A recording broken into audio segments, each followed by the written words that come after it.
I called the fake news the enemy of the people, and they are. Growing disconnect between the American people and elitist news media. The media doesn't represent the people.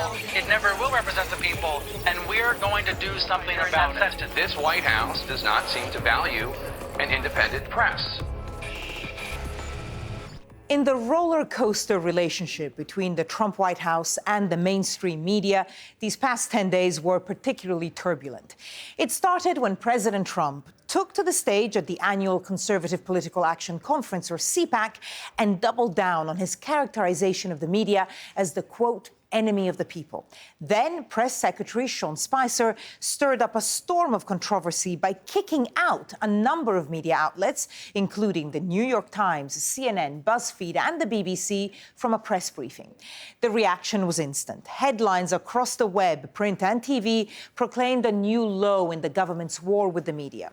Then, just 4 days later, Trump addressed a joint session of Congress to announce key budget proposals. This Trump cut a very different figure to the Trump on stage at CPAC. The optics, the tone, the language, they were sober, and there was no baiting of the lying press. Again, the reaction was instant. In much of this post-speech punditry, Trump was lauded for his ability to be, quote, presidential. Watching the media pendulum swing wildly from one end to the other hints at how Trump became president in the first place. For someone who claims to hate the media as much as he does, he sure knows how to put on a show for them, and he knows that they often can't or won't resist the bait. Our starting point this week is Washington, D.C. The Listening Post's Meenakshi Ravi reports.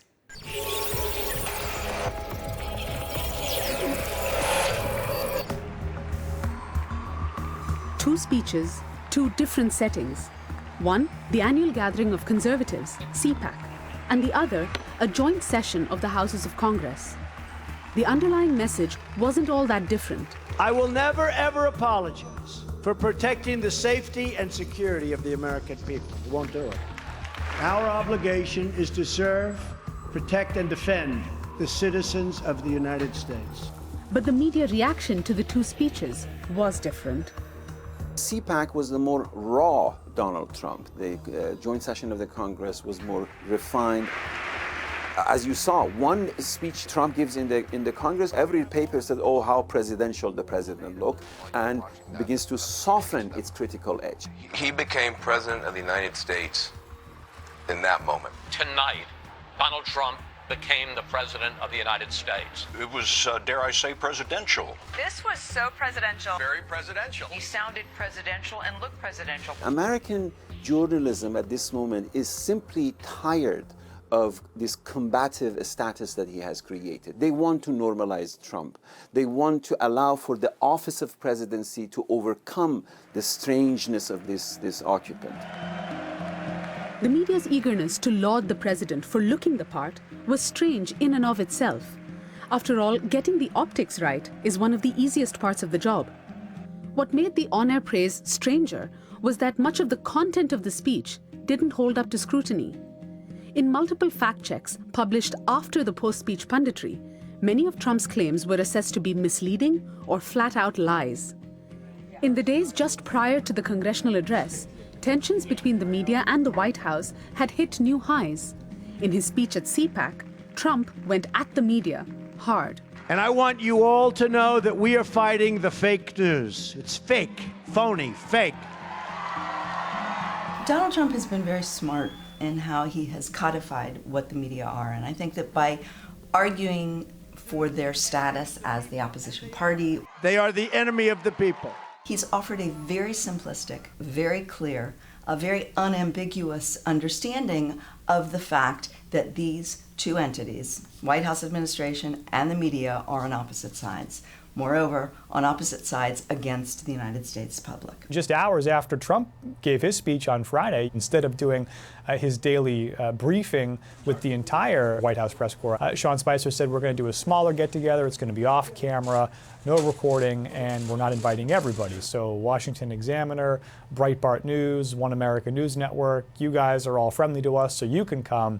Politico, BuzzFeed, New York Times, CNN, you guys are not friendly, so you guys can't come. Every White House has had outlets that they feel are more friendly to them than others. So that part is not new.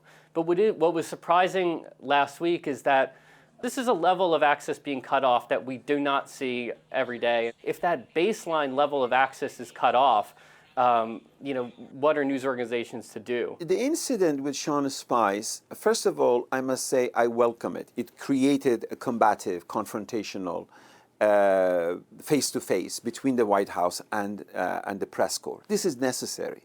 Otherwise, you have a polite kind of an understanding and a relationship between the press and the White House. I was sorely tempted to wear a tan suit today. This is not healthy for journalism.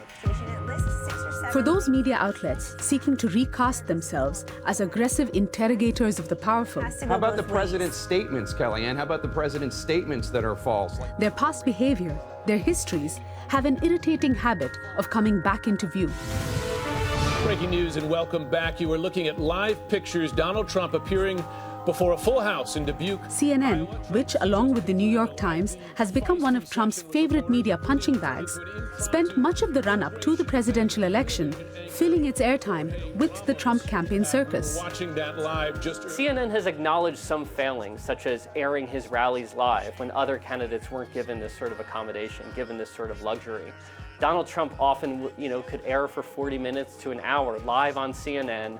His claims, often erroneous, were not being fact-checked. There is an irony to Trump's demonizing of CNN, not only because of the amount of coverage CNN devoted to him during the primary, but also because of the rapport that he previously enjoyed with Jeff Zucker, the president of CNN. It was Zucker who helped put Trump on the air through The Apprentice. CNN wasn't alone in not taking him seriously during the primary. We better be ready for the fact that he might be leading the Republican ticket. Next, I know you don't believe that, but I want to go on. Sorry to laugh. And I think a lot of the news media, could still reckon with how they handled him before, but regardless of that, they have to hold him accountable now.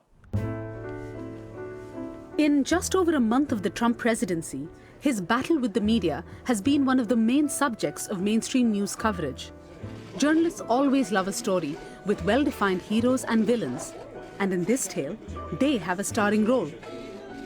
I think one of the first things to point out is that it's an uncomfortable position for the press to feel like they have become one of the protagonists in this story. That's not really a role that most journalists embrace comfortably, but it's become kind of unavoidable. Now, trust in the media is low in the US, but Donald Trump's approval ratings are also very low. So you're kind of talking about two unpopular entities going at it. The media has failed on two interrelated but separate levels. One is at the level of critical thinking. They don't have a critical agenda. They don't have a critical awareness of what actually caused this backlash and the election of Donald Trump as the president. The other aspect is the nature of this beast, this social media, this 24/7 production of news. And you have an entirely impatient audience, and they have a knee-jerk Pavlovian reaction to any tweet that Trump sends. These are structural issues. And at this stage, almost a month into or more into his presidency, the establishment media is lagging far behind. It has not structurally adjusted itself to the nature of this beast. I haven't seen yet the kind of close navel-gazing among the media that will produce wide-ranging changes in how the media practice their news-gathering activities. America's got to get behind him. We've certainly seen some new beats stationing personnel in the so-called flyover zones in the Rust Belt. These are good things, but there haven't been enough, and they should be. They should be far more widespread than what we've seen to date. Over the next how many more weeks, months, years, the critical task of journalism is to study this man carefully and see how his mind works, because he has his hand on the pulse of this nation so far as the new media is concerned. Understanding, decoding, and combating that particular mode of communication of which he is a master is the critical task ahead of us.